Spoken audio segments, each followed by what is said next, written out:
Salut à tous, on est avec Jean-Pierre Dolly aujourd'hui, spécialiste évidemment en management en entreprise.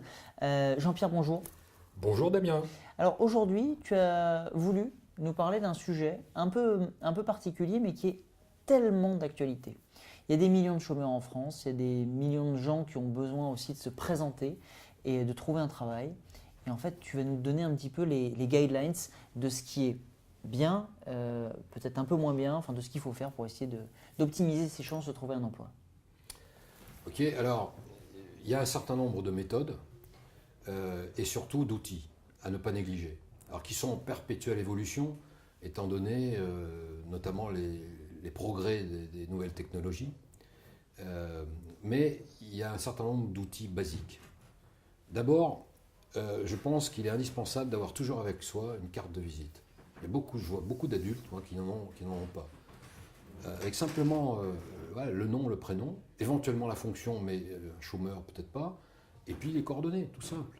L'adresse, téléphone, adresse email. Deuxièmement, rédiger un CV. Alors beaucoup de gens vont dire, ouais mais CV c'est un vieux truc, ça ne sert plus à rien. Si, moi je recommande de toute façon, c'est un travail personnel d'écrire son curriculum vitae sur une page. Un jeune de 18 ans ou une personne de 55 ans, Une page. elle doit être capable d'écrire une page. Déjà, ça, C'est une photo de ce qu'on fait. c'est une photo, c'est un peu plus que la carte de visite. Bien sûr. Alors, il y a un plan à respecter. Voilà, il faut mettre ses coordonnées. La photo, je ne suis pas fan, mais on peut la mettre éventuellement. Et puis ensuite, on met formation, expérience professionnelle, et puis centre d'intérêt, hobby, ou ce qu'on veut. Voilà. Par ordre chronologique, tout simple. Voilà. Avec des dates, des fonctions, éventuellement, petite ligne sur un résultat ou une action qu'on a pu mener. On rappelle que dans l'ordre chronologique, du coup, c'est du plus récent au plus ancien. Absolument.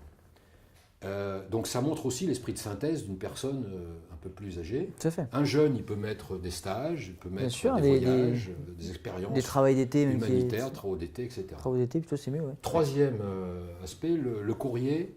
Alors soit lettre de motivation, soit réponse à une candidature, etc. Donc là, il y a des formats de lettres. Moi, je recommande, par exemple, une lettre de motivation en 3 temps. Vous, moi, nous. Alors vous, j'écris à quelqu'un, madame, monsieur. Vous êtes en recherche de ceci. Je lui parle de lui. Ouais. Je parle de sa société. Et donc je propose au candidat de s'informer sur la société, d'aller sur Google, d'aller sur le net, voir quelle est l'actualité, quelle est l'histoire, etc. La personne à laquelle elle écrit, si elle est ciblée, d'aller C'est sensible aussi à telle ou telle chose, bien sûr. voir son profil, voir si elle a eu une actualité récente. C'est facile aujourd'hui etc. en plus. Vous parlez dans un premier temps De la personne en face. l'entreprise et de la personne. Bien sûr. C'est 3 ou 4 lignes, pas plus. Deuxièmement, moi. Là, vous parlez de vous. Parlez de vous en termes de choses qui ne sont pas dans le CV. C'est-à-dire des atouts. Des atouts sont des aspérités. Quelque chose que vous avez fait que tout le monde n'a pas fait. Quelque chose que vous avez en vous et que tout le monde n'a pas. Qui vient évidemment, qui provient de ce que vous avez écrit dans le CV, mais qui n'est pas dans le CV. C'est par exemple ce que vous a apporté un stage à l'étranger, sur le plan interculturel, multiculturel par exemple. Bien sûr. C'est par exemple une expérience professionnelle dans un domaine particulier, dans une activité particulière qui vous a permis de toucher développer telle ou telle compétence, management d'équipe, etc. Donc deuxième paragraphe, pareil, 4-5 lignes, pas plus. Ouais. Moi, je parle de moi. Et troisièmement, Le nous. Le nous, c'est ce que nous pourrions faire ensemble. Donc c'est la construction. Fort de tout ce que voilà, j'ai dit avant. Si vous en êtes d'accord, j'aimerais pouvoir vous rencontrer pour échanger sur nos projets respectifs et vous demander conseil. Voilà. Il y a 2 populations qui peuvent tout oser. Les jeunes et les chômeurs, les sans emploi. Ils peuvent tout oser, c'est-à-dire faire des lettres de candidature, des lettres de motivation. Pour les autres, c'est un peu plus compliqué, parce que voilà, il y a la confidentialité, ils n'ont peut-être pas besoin non plus. Ouais. Mais pour ces 2 populations, ils peuvent tout oser et le faire sous cette forme-là. Alors il faut savoir aussi qu'il y a maintenant les méthodes un peu plus modernes, plus nouvelles, liées notamment aux réseaux sociaux. Je recommande par exemple à tout le monde aujourd'hui d'être sur LinkedIn. Ouais. Viadeo, LinkedIn c'est un réseau social international et sur des cadres de bon niveau, voire sup. Viadeo, c'est franco-français et plus on va dire du management plus intermédiaire. Donc je n'ai pas à faire de pub ou pas de pub. les gens peuvent être, Faut être sur les s'ils deux. veulent, à la fois sur les deux. Mais voilà, la différence, elle est là. Pour le moment, je n'ai pas vu beaucoup d'employeurs ni de candidats à l'embauche utiliser Facebook ou Twitter pour pouvoir trouver du travail. Mais ça peut exister. Après, il y a des méthodes encore plus modernes, j'allais dire, qui sont les serious games, qui sont des mises en situation personnelle dans une vidéo. Par exemple, on demande à beaucoup de candidats de se présenter en 2 minutes. Ça ne s'improvise pas, voilà.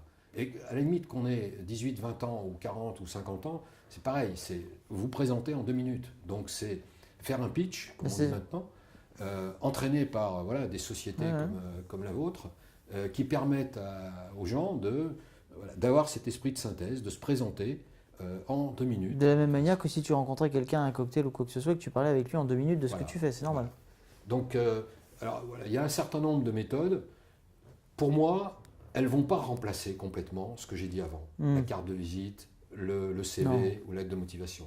Mais voilà, c'est une alternative qui est moderne, qui est dans l'air du temps. Il faut le faire. Et donc, qu'il faut utiliser. Les entreprises s'en inquiètent, elles sont là-dessus. Bien sûr. Les salariés, et notamment les jeunes aussi, sont dans dessus. ces Et il y a aussi autre chose, Jean-Pierre, le réseau peut-être, non? Absolument, le réseau, c'est la meilleure façon de pouvoir rebondir, de pouvoir se repositionner professionnellement aujourd'hui, au-delà des annonces ou même de la chasse de tête, parce que c'est simple finalement à faire, à condition de respecter un certain nombre de recommandations dont nous pourrions parler peut-être dans une prochaine Avec plaisir. interview. Merci beaucoup en tout cas Jean-Pierre, merci à vous de nous avoir suivis. Jean-Pierre, bien évidemment, vous retrouvez tous ses conseils, des informations, même si vous souhaitez lui écrire, bien tout simplement c'est sur dollypartners.com. Merci beaucoup Jean-Pierre et à très bientôt. Merci à toi Damien. Salut.